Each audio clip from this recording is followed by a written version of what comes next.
With the rules of procedure, the debate is adjourned and the bill is referred to the House Committee. 處理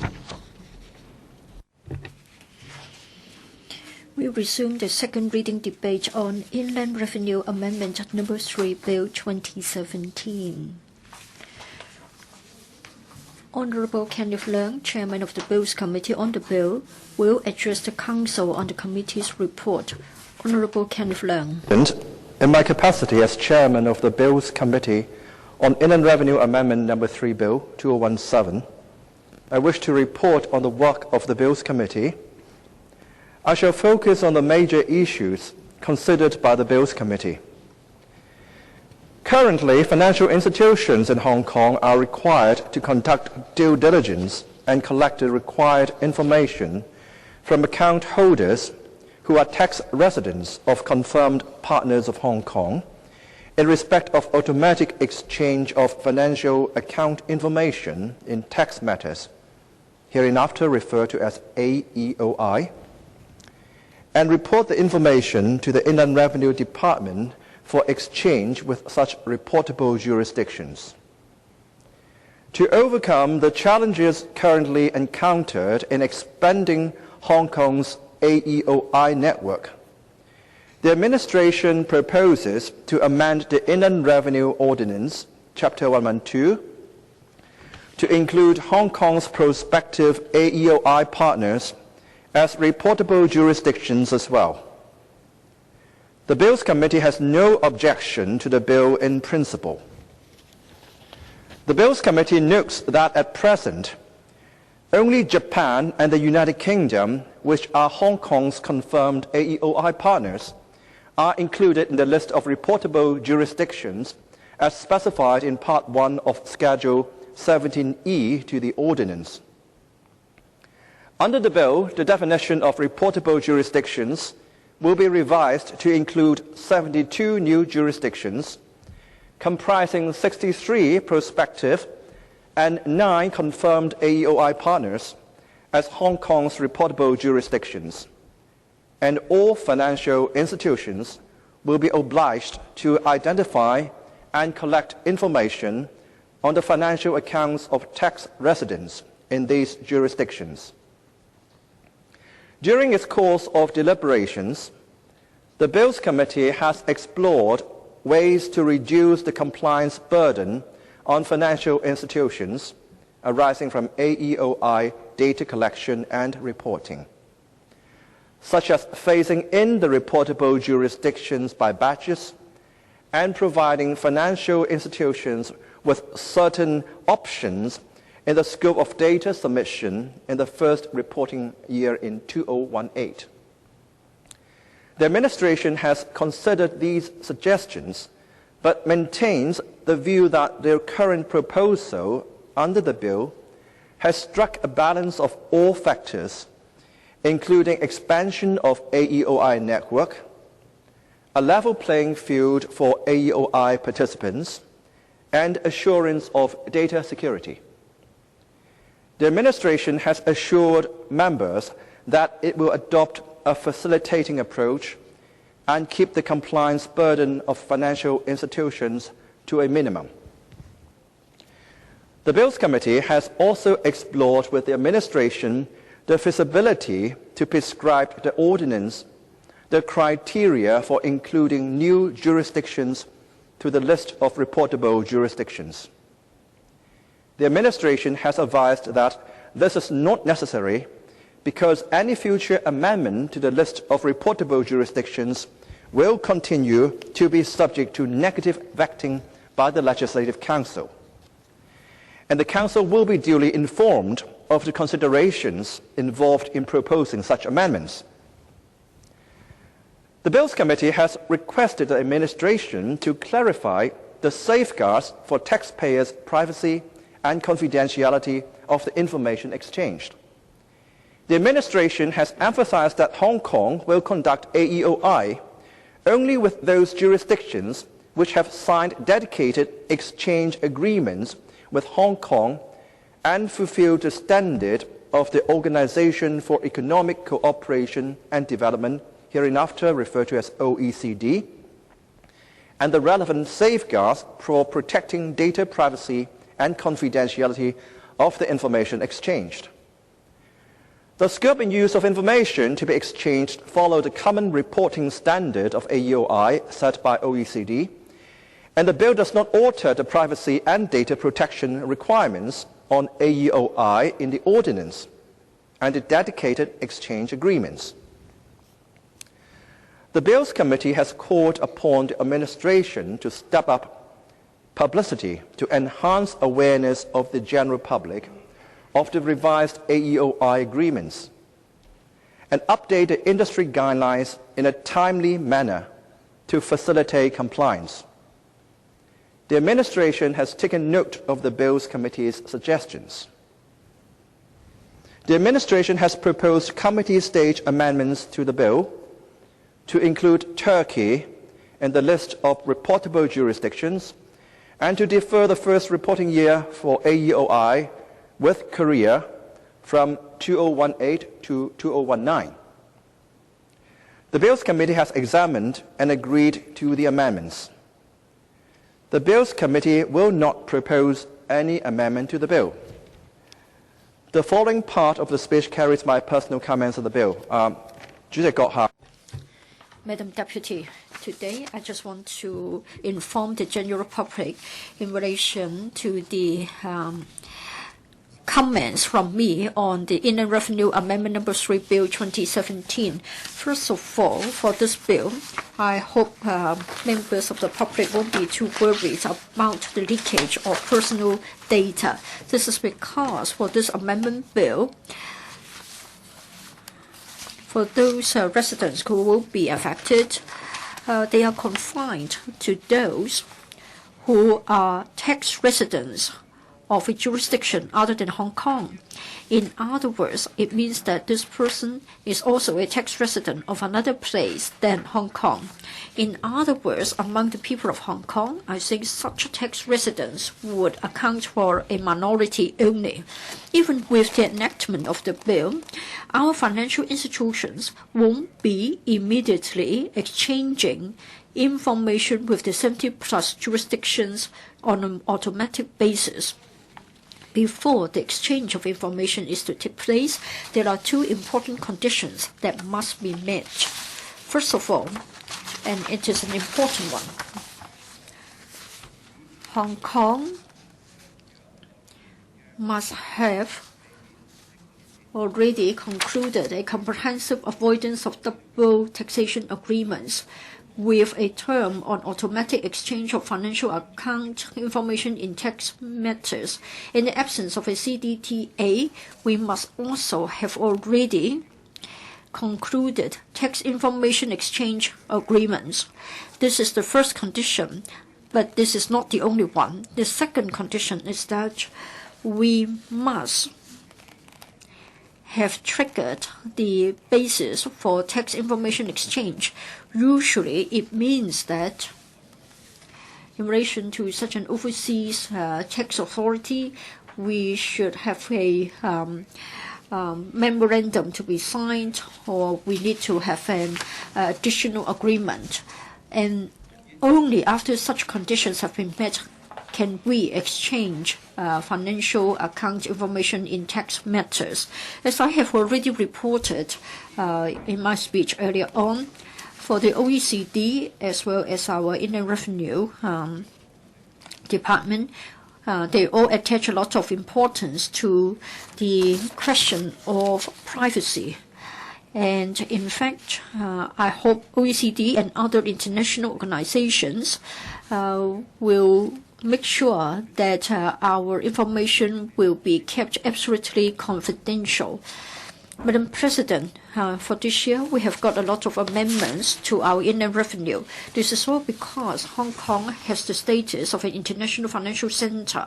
In order to discharge our international duties, there are many amendments to be made to our inland revenue ordinance. Other than the Inland Revenue Amendment Number 3 Bill, we've also got the Inland Revenue Amendment Number II.Bill 2017. And as a result of a request from an international organization, which is an international regulatory body, we need to move amendments to the bill. Hong Kong is part of the international community. Hong Kong is an international financial center. There is a cost, there is a price that we need to pay so as to maintain our reputation as a IFC with high standards. On the other hand, as a Hong Kong resident, the tax regime of Hong Kong is such that it is a territorial based. While we discharge our international duties, for financial information arising from overseas jurisdiction and also as to the need to get financial information from overseas jurisdictions, I think the need is limited.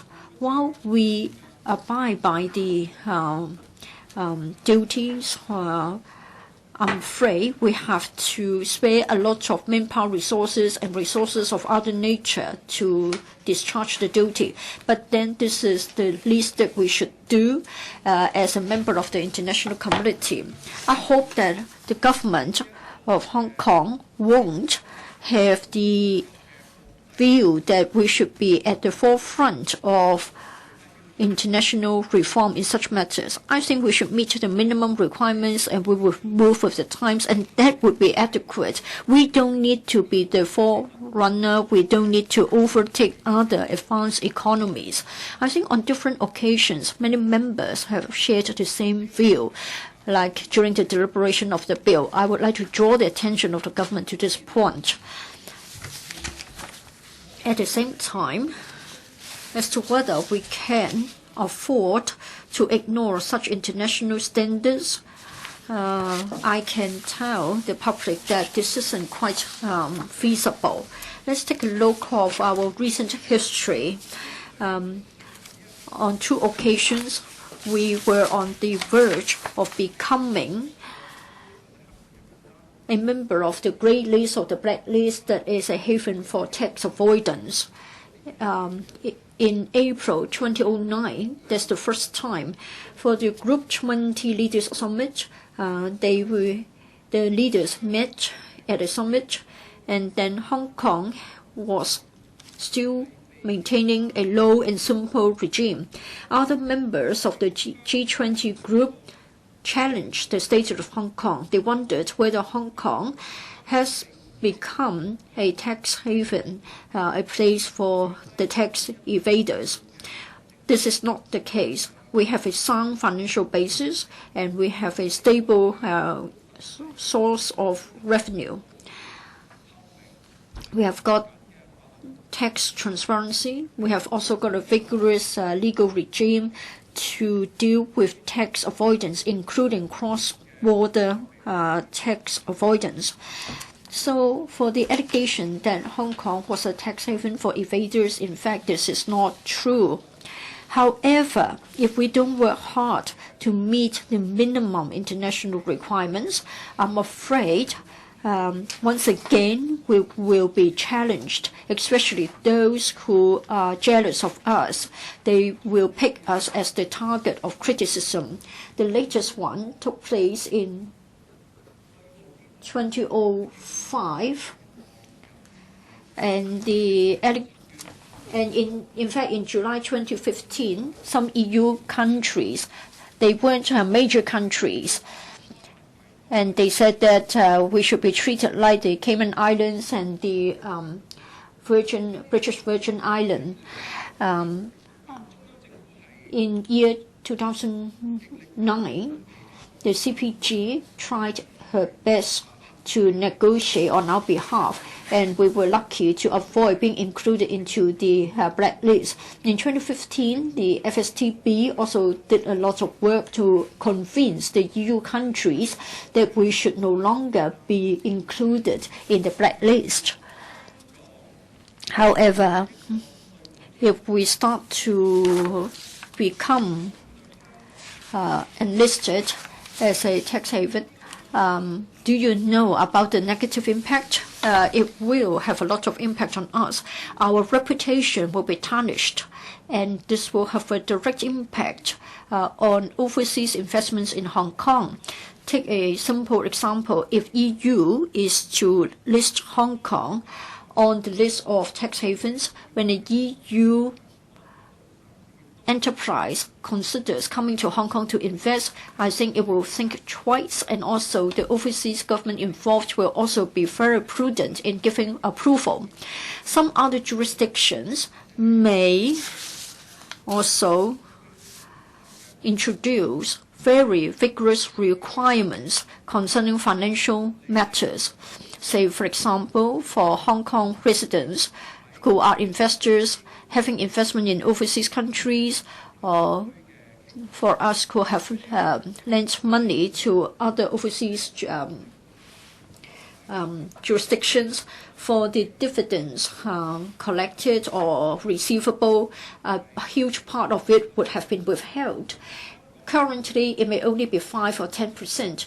If Hong Kong becomes a member on the list of tax havens, I'm afraid that the withholding tax rate would be as high as 20% or 30%, and it will affect hugely the investors of Hong Kong.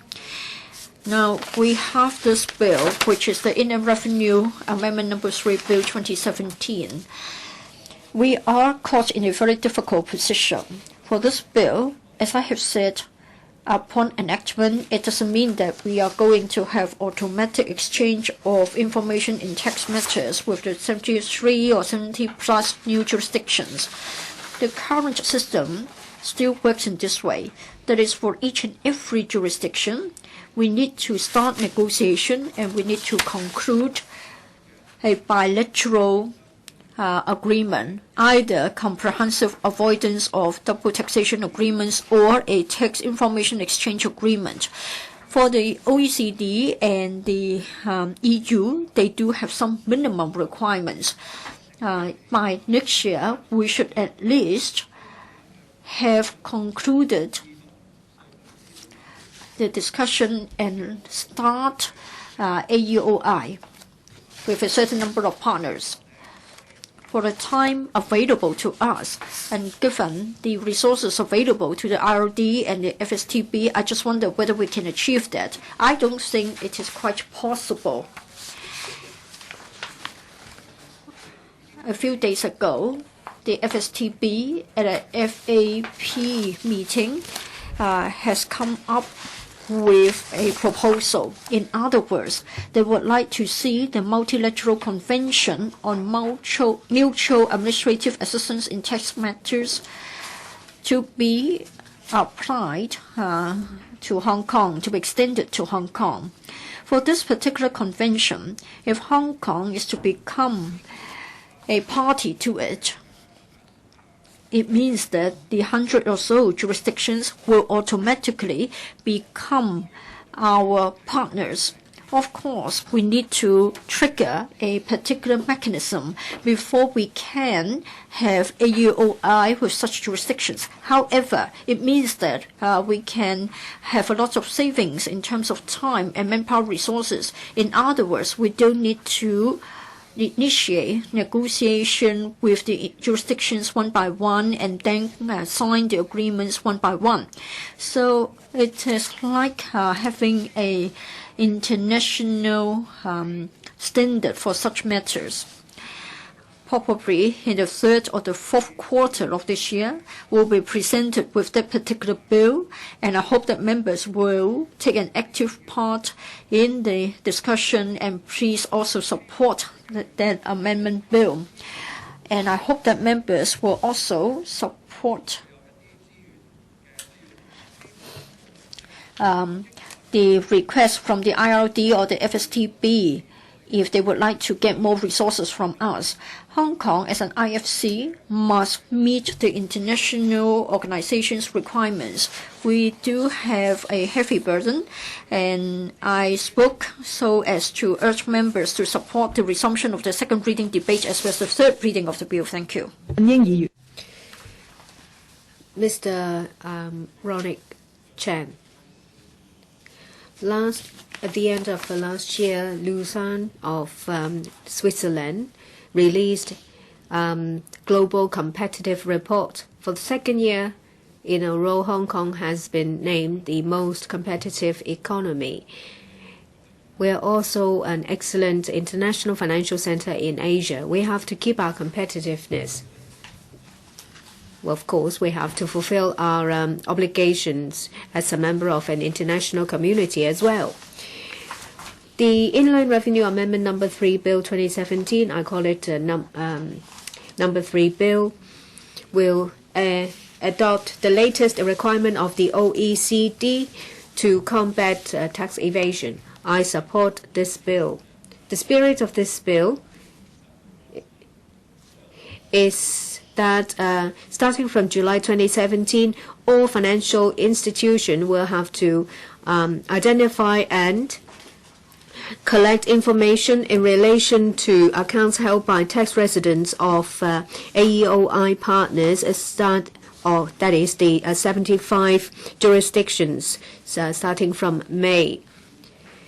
Well, under this bill, currently, this means that the number of countries of which information has to be collected jumped from 2 to 75. This is a heavy burden to the trade.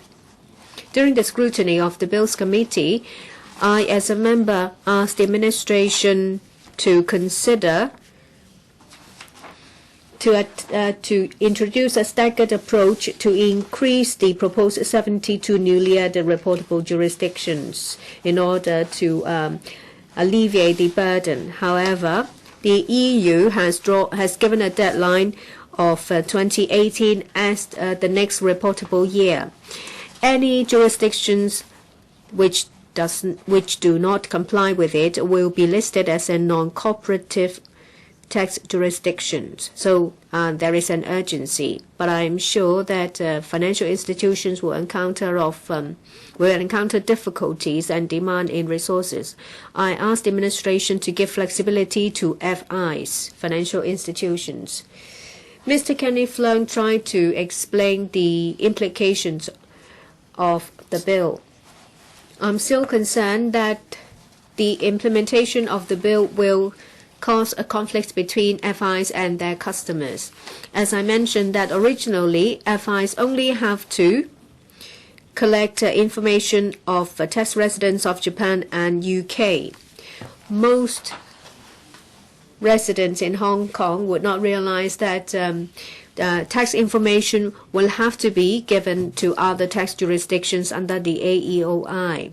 When this bill is passed, FIs will notify customers. Customers, without knowing actually went on, might misunderstand. So I would like to emphasize to the administration that resources should be devoted on the publicity of this bill and to reduce unnecessary conflicts between customers and FIs. In the future, where international standards, tax standards is to be introduced, the administration should consider striking a balance instead of using a compliance mentality. I so submit. Mr. Wang Ting-kwong. Thank you, Madam Deputy. Madam Deputy, we are now scrutinizing Inland Revenue Amendment Number 3 Bill 2017. The gist of the matter is that FIs, like banks, investment funds, insurance companies, etc., should conduct due diligence concerning its account holders. Information has to be collected, and the information collected has to be submitted to the IRD. And the information should cover the prospective AEOI partners of Hong Kong. That is the prospective automatic exchange of financial account information in tax matters partners of Hong Kong, as well as the confirmed AEOI partners of Hong Kong. It's quite a mouthful, Madam Chair. So that in 2018, we can start to do the following with our confirmed and prospective AEOI partners. namely automatic exchange of financial account information in tax matters. The bill itself has added 63 prospective partners and 9 confirmed partners in relation to AOI. And there are 3 categories of them. First of all, jurisdictions which have expressed an interest to OECD in conducting AOI with Hong Kong by 2018. And also tax treaty partners which have committed to AOI, as well as all member states of the European Union. For the 9 confirmed partners, they have already concluded competent authority agreements with us, but then they haven't yet been included in the list of taxable or reportable jurisdictions. In the course of our scrutiny, the OECD informed the government of Hong Kong, and we have been told that Turkey, a member of the EU members, should be included as a partner. Therefore, the administration has moved an amendment to include Turkey as a reportable jurisdiction. And then Korea, being a confirmed partner, Korea has come back to say that they would like to change the reporting year from 2018 to 2019. The administration has agreed to such a proposal, and there will be CSA, so that the first reporting year for Korea will be changed to 2019. Madam Deputy, the administration has moved this bill so as to echo the trend in the international community. OECD and EU have asked for an expedition of the AOI so as to create a level playing field in relation to taxation matters. Hong Kong, on its own, has already decided to do the following in 2018, that is to have the first AOI with a number of partners. However, the pace is not in line with the requirements of the OECD and the EU. In particular, EU has asked for other jurisdictions to have in place AOI with all EU member states by end of 2017. Otherwise, we may stand being accused and included in the list of non-cooperative tax jurisdictions. As a result of that status, the OECD and the EU may have sanction measures against us in order to avoid being included as a non-cooperative tax jurisdictions list, thus jeopardizing our attractiveness as a place for investment. The bill starts to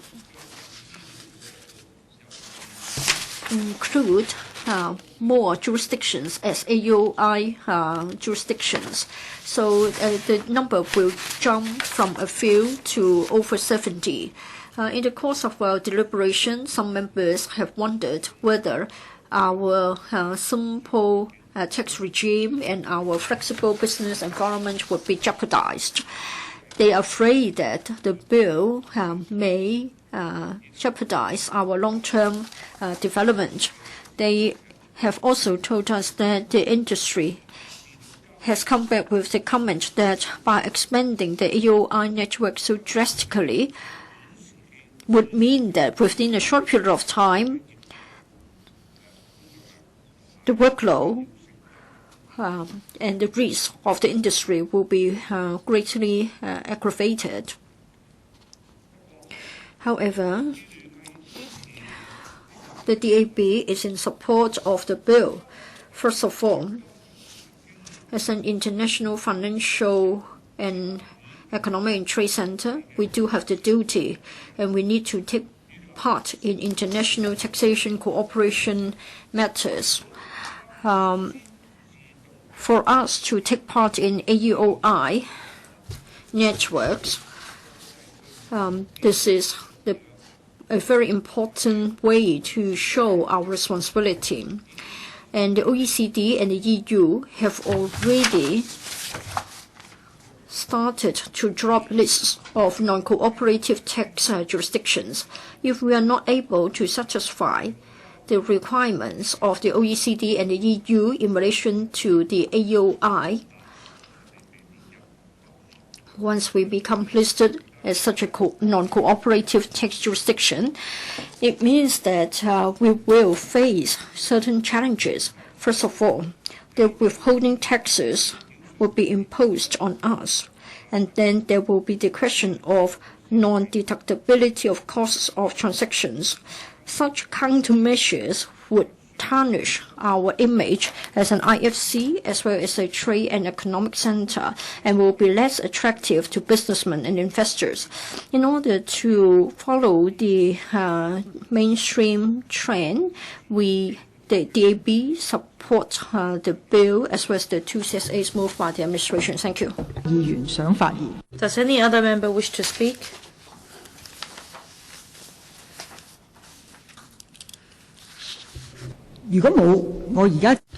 If not, I now invite the Secretary for Financial Services and Treasury to respond, and this debate will come to a close thereafter.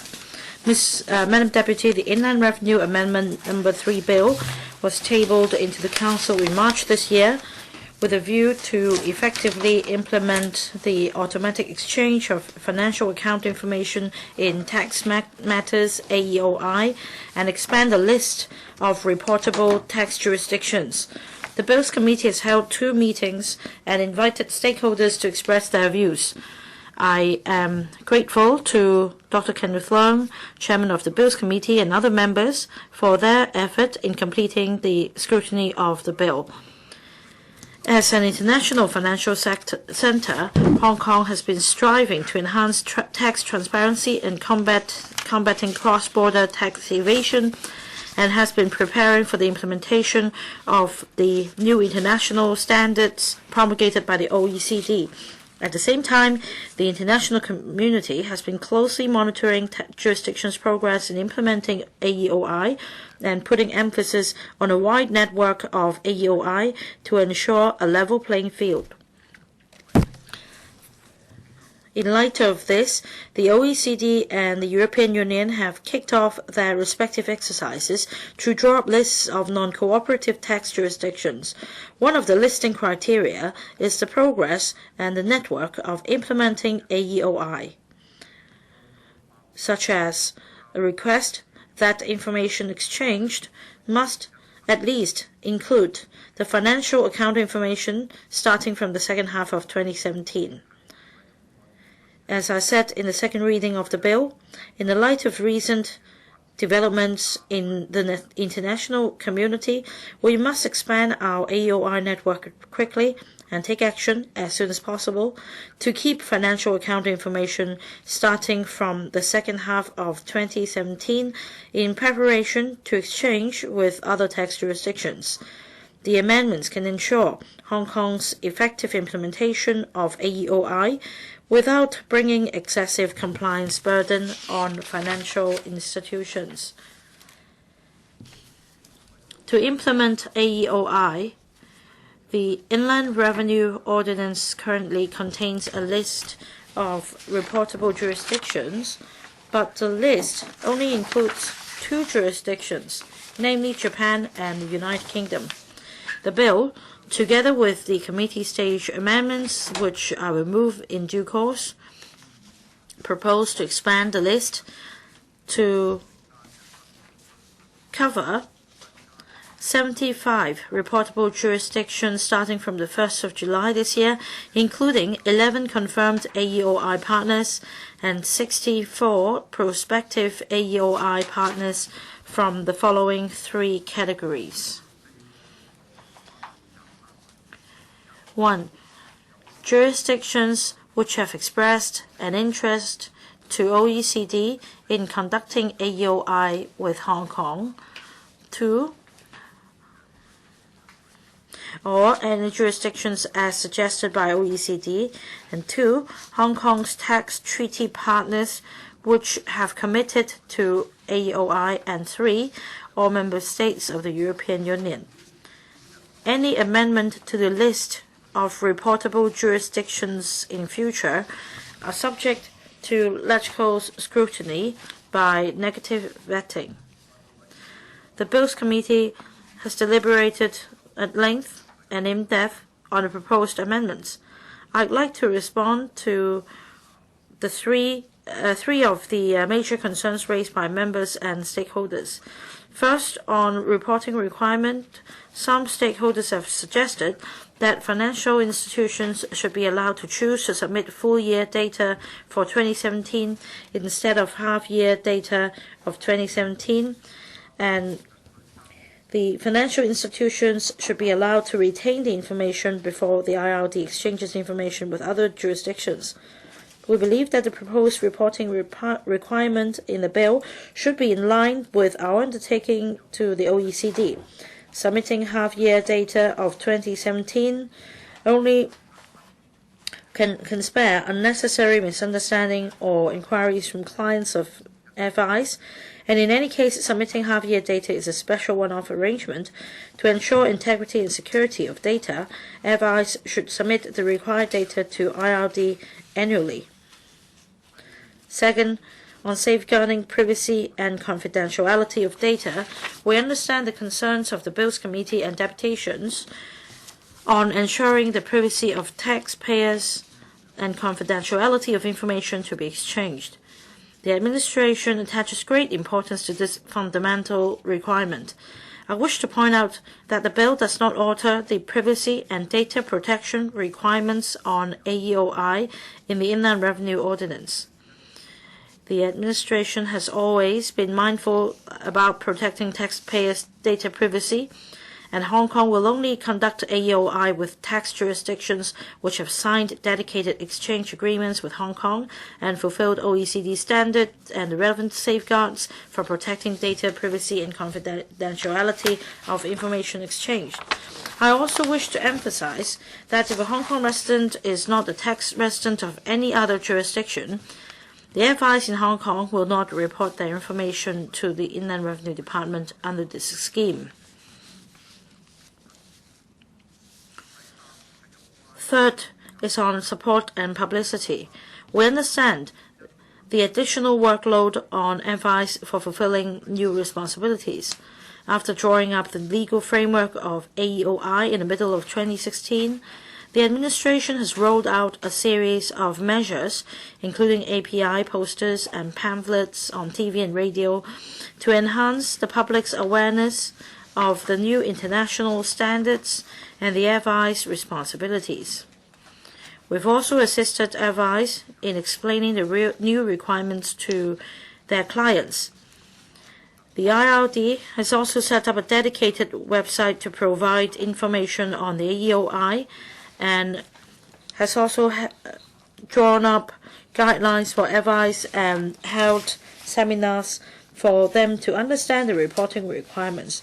After passage of the amendment bill, the government will roll out a new round of publicity efforts, and through updated APIs, posters, and pamphlets, we will enhance the public's awareness of the major changes and will also revise the relevant guidelines for FIs. Madam Deputy, for Hong Kong to effectively implement AEOI to minimize the risk of Hong Kong being listed as a non-cooperative jurisdiction, starting from the 1st of July this year, Hong Kong must expand the list of reportable jurisdictions. We have a very urgent timetable. In addition, we must continue to roll out the relevant measures, including the implementation of the multilateral treaty to expand the AEOI network as soon as possible.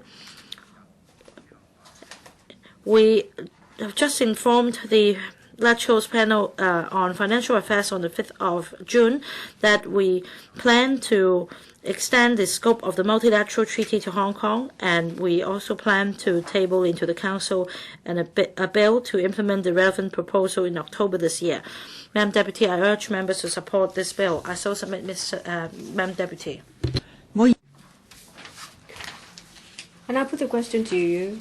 That is Inland Revenue Amendment Number 3, Bill 2017, be read the second time. Will those in favor please raise their hands? Those against, please raise their hands. I think the question is agreed by a majority of the members present. I declare the motion passed. Inland Revenue Amendment Number 3, Bill 2017. Council is now in committee. Members may refer to the appendix to the script